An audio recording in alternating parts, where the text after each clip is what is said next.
Hi, Happy New Year's, everybody. This is Punk Say No, better known as Joe Show All Me. I I'm not gonna give up smoking cigarettes until I turn 51. Okay, does that make sense? Does to me because you know what? Although my father has emphysema and COPD, and he's had several heart attacks, and he's 87 years old and hanging on by a thread. And my mother died basically of COPD and emphysema and a bunch of other shit that caused by cigarette smoking. Um, I don't want to quit smoking right now. I really don't. So one of the things that everybody says they're gonna do when New Year's Eve resolution, whatever it is. I haven't even been drinking. God Lord, maybe I should have. That's usually one of the things, and stop eating so much. Well, I'm not fat, so not that you are. Well, maybe you are. I don't know. Only you know that. But I'm not overweight or obese or anything, so I really don't eat that much, and I don't really have to lose weight. I need to get in shape, so that's one of the things I'm going to do is get in shape because I had an accident in May, and I haven't been able to do anything because they had to take my head off and reattach it. See the scar right there? And it's made it difficult to do neck twists. Okay. I didn't say I hadn't done anything. I said I hadn't been drinking. um, and another New Year's resolution that I'm going to commit to myself is I'm going to try to love people and understand people more and not be so narrow-minded and self-centered, egotistical, and vain. And excuse me, I have to look at the monitor for a minute to see how nice I look.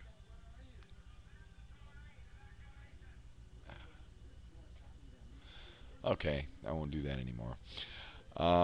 Another one is to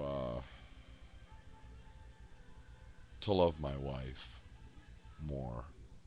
Or no, I can't love her anymore, but to accept the fact that she loves me. I've been married 6 times, twice to her, and for some reason I've just never felt as though anybody really's ever really loved me. You know what I mean? All these chicks that come. Well, the chicks that come, that's different. I mean, the chicks that come and go. Sorry, bad joke. I was going somewhere where we don't need to go. Oh, that looks terrible. Let's change this.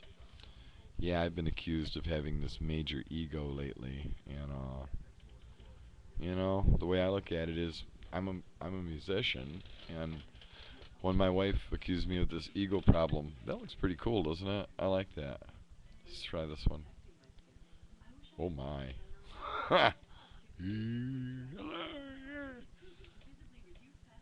That's like those weird mirrors at the circus or whatever. Speaking of circuses, have you guys ever been to a freak show? I went to a freak show once. A real honest to God, that is so cool. I got black light shining. Can you see the black light on my hand? My hand. Oh, that's my hand.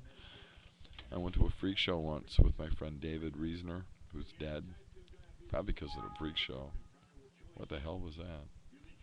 It just made a weird noise. I don't know. Anyway, this is so weird.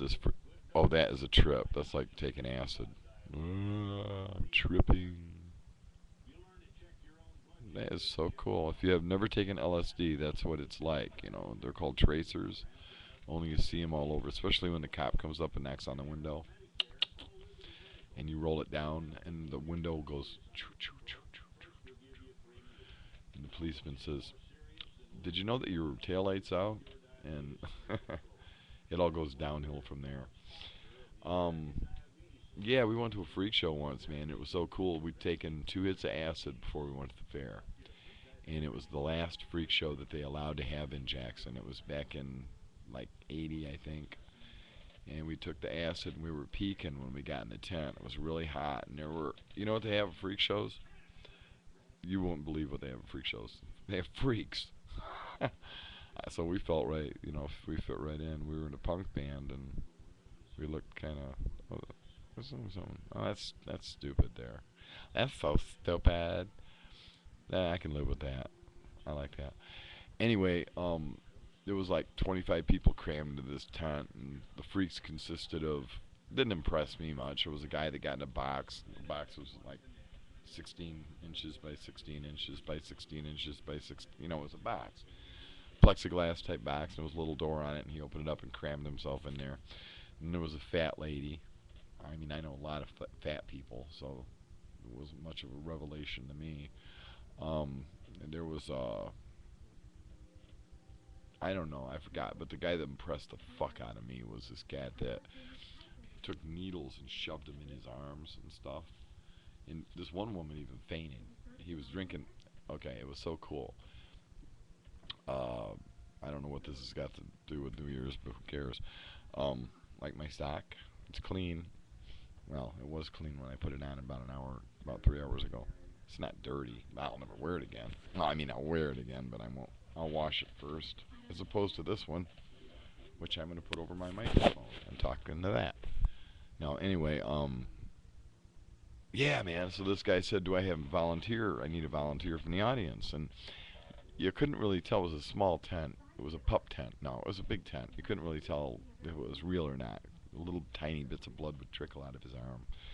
He was sticking it in his chest, these needles, like piercing himself, pulling them out. Long needles, like knitting needles, kind of, only thin needles. Anyway, I was dripping my balls off. If you guys have ever taken ecstasy, that's kind of like a little bit of acid. Acid's like ecstasy times 100 without grinding your teeth. A lot of cool visuals, very psychic drug. And the guy couldn't get anybody to volunteer, so I says, I'll do it. And I went up and in my punk regalia, and he whispered to me. He told me what he wanted me to do. He said, I want you to. And then I realized it was real, man. This cat he had a pint of gin that he was kind of hiding. He had in his pocket. And he'd drink a little bit of it every once in a while and spit it on his arms. I don't know. I said, why are you doing that? And he said, to kill the germs. But anyway, my job was to, what was it? It was to, he put the needle in place, and he said he wanted me to slap the head of the needle so it would go in his arm. And he said, do it fast. He was whispering this to me. And I said, okay, man. I was so fucking high. And I slapped it, and it went in, and that was all good. And everybody clapped, and that's when the lady fainted. She just went right down, man. I thought it was so cool. I wish we would have a video camera or something back then. That would have been so fucking cool. Because this really did happen. And then he said, okay, now, this is really important, man. He said, I want you to pull it out straight and fast. And I said, okay. And when I looked down to grab the needle, and there was no gloves or anything. That's probably where I caught the virus. No, I'm just kidding. I know where I got the virus. Actually, it's California rectal hot tub gonorrhea. Watch out for that shit, man. It's really hard to get rid of. No, that was from a National Lampoon album a long time ago. Okay, whatever. Think what you want of me. Fuck off. I don't care. When I went to pull the needle out, man, the tracers were tracing. I mean, it was like 5 needles, and I was trying to grab the right one. But there was only one, of course. And I must have pulled it out crooked because he drank a lot of gin and swore at me. And the next day, the whole thing was closed down. It was weird because it was the second day of the fair, and they shut it down. It was in the paper. They said that no freak shows allowed. I guess they figure in Jackson, Michigan, there's enough freaks on the street. Fucking bastards. This is a prison town. I hate it. But anyway, that's my little story, and I'm sticking to it. As far as my New Year's revolution is concerned, what I really would like to do more than anything else is to speak out against the government, because I think the government is wrong. I think Mr. Bush and his father are pigs. They shouldn't be in office. I would never do anything to hurt them or anything like that, because they don't need anybody to hurt them. They're hurting themselves, and they don't even care because they're doing it for money. Money, man. All these kids are dying for nothing, just to line some fucking politician's pocket. 9/11, I mean, I've been looking into that. If you ever get a chance, look up some things. Go to my other channel, Joe Show All Me, and look at my favorites, and